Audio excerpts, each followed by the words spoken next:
dumi. Okay. Now, paano nyo ba malalaman kung ano yung dumi, kung ano yung mga gases? Siyempre, pagka mga gases yan, makikita nyo puro itim yan. Pero pag may kasamang dumi, may mga kasamang mga parang white. Mga puti-puti ang itsura niyan, hindi itim. Okay. Like for example, this one. Mula dito sa may rectum.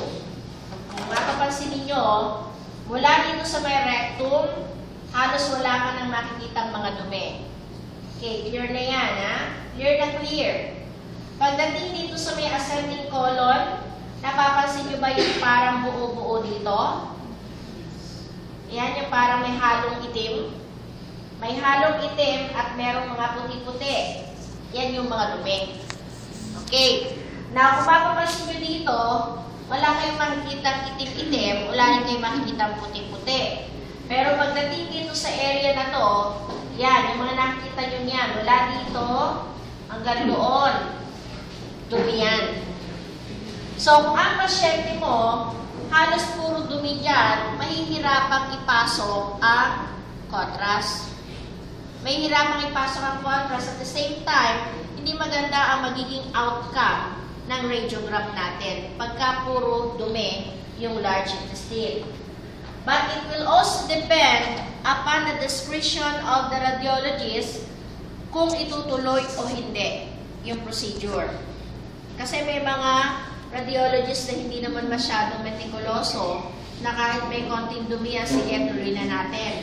Pero meron mga radiologist na kailangan nila ay malinis na malinis or ayaw nilang pumayag pagka hindi malinis na malinis ang large intestine. So, katulad dito, may mga radiologist na hindi papasa to for the procedure. So, ipapa-reschedule yan. Kasi pagdating dito, may mga namumuo pa. Pagdating dito sa area na to, wala. Pero pagdating dito, meron na naman. Kumbaga kalat. And then, pagdating dito sa area na to, wala. Puro hangin lang. Pero kung mapapansin nyo dito sa area ng ascending colon, halos buo-buo yan.